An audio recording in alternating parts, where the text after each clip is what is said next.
Hey guys, hope all of you are doing super well. Today I'm going to talk a bit about my life because my next semester is going to be online. This year has been quite abrupt. I'm in my second year, right? At the beginning of the year, I had my second semester kickoff, and then on March 15th, during my second year, second semester, BITS asked us to go back home as most of the colleges. Then I came back home, and since then, I've been having online classes. And then in June and July, I had my PS1, which is an internship. And I'm pretty sure you guys know about the internship. The internship ended long time back. And now from August 17th, I would have my third year kickoff. And the entire third year, the first semester of third year is going to be online, which is quite sad because I miss my beautiful campus as most other students. I think this is the case with a lot of universities, even IITs are going to have an online semester. And I feel really bad for students who are getting into college this year. Like my sister just got into Christ Bangalore and they're having their first orientation online. They're having their very first semester online, which is quite sad because you're just sitting in your room and staring at a laptop screen. That's not the college experience anyone is wishing for. Nevertheless, these are like circumstances that we can't avoid. Oh, by the way, check out our freelance communities. They're just blowing up. People are working together, collaborating and building amazing projects. So its link is in the description down below. Have you guys seen this meme that says, these are the streaming charges. Amazon Prime charges this much, Netflix charges this much, and Howard is charging this much per year. Even US colleges, all of them are gonna be online. Plus, a lot of colleges, international colleges, Indian colleges, haven't changed their fee structure at all. So they're gonna charge the same amount as they charged last year, or in some cases they have even increased the fees, which is quite unfair in my opinion. But let me know your opinion in the comment section down below. Now, I hate online classes. It just doesn't make me focus because I know for a fact that classes are getting recorded, and that's the reason I rarely attend any one of them. And secondly, I never look at the recordings. So there's no way things are gonna happen. By the way, if you guys are just wondering how we got graded, they took our internal marks and they used our mid-semester marks and gave us an option to either take the internal marks and settle down for a grade based on that, or you can opt for a compre, which is the comprehensive exam, the final exam, whenever the college reopens. Now, most students are skeptical about when the college is going to reopen, so majority of them just settle down for their internal and mid-semester marks.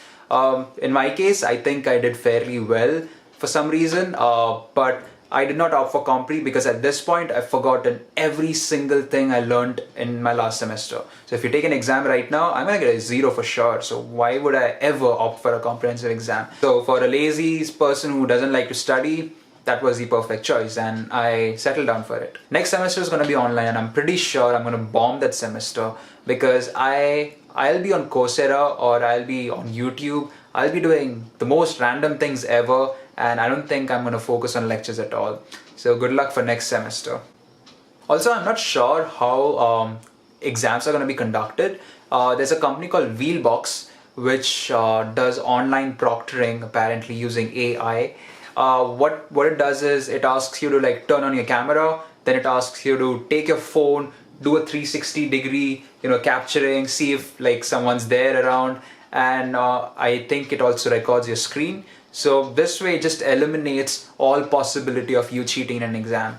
Obviously, I'm pretty sure students are going to figure out some way, but at the same time, something that needs to be factored in is the availability of internet. Like right now, my internet is super slow. It's less than 1 Mbps for some reason. And with that much data, if my screen is getting recorded, if my camera is getting recorded, and if things are getting transmitted to the cloud, then I don't think my computer is going to handle it. It's going to slow things down. And that's a major issue that a lot of universities are facing.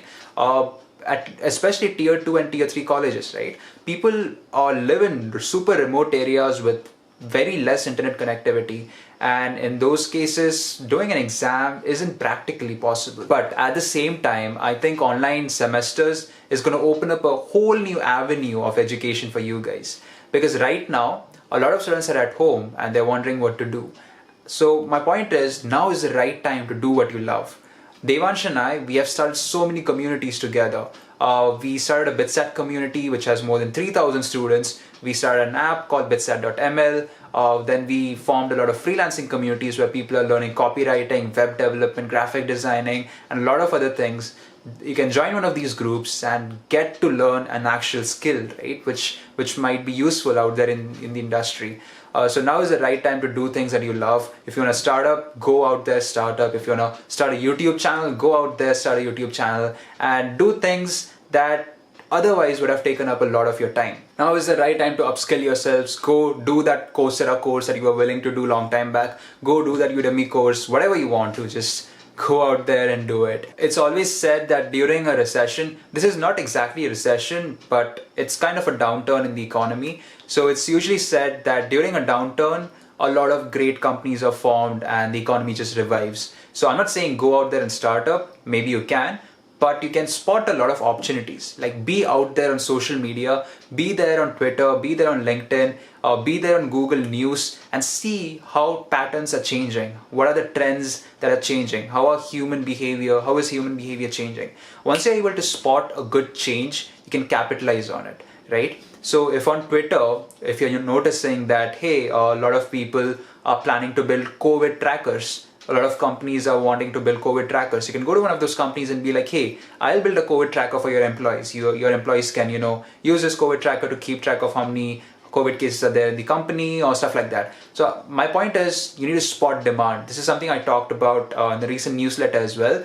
Be out there on social media, be a really keen observer and spot some sort of demand, some sort of pattern change. During COVID, so many things are changing, right? People are starting sanitizer companies all of a sudden. People are starting mask companies all of a sudden. This is all happening because there's a pattern change in human behavior. And that's what you got to adopt as well. See what patterns are changing. As you know, study patterns are changing, things are moving online. Help your teachers take their coaching or take their school online. And this way, major changes can occur. Unacademy is acquiring a lot of edtech startups because it knows that edtech is the future. People are going to stick to edtech. People are going to stick to online Zoom classes, Unacademy, all these online streaming services forever. And that's why there's a huge change in pattern. And this is when great companies are built. This is when a lot of people like you get rich and go out there, spot opportunities, learn skills, and I'll see you in the next 10 years. Maybe you guys become super successful. Do comment on my video. Also join our Telegram groups. There are really smart people out there. I was super surprised when I saw that people are building projects, collaborating and working together. It's a nice, healthy community, online community. So go there, check it out. It's totally free. And bye, take care.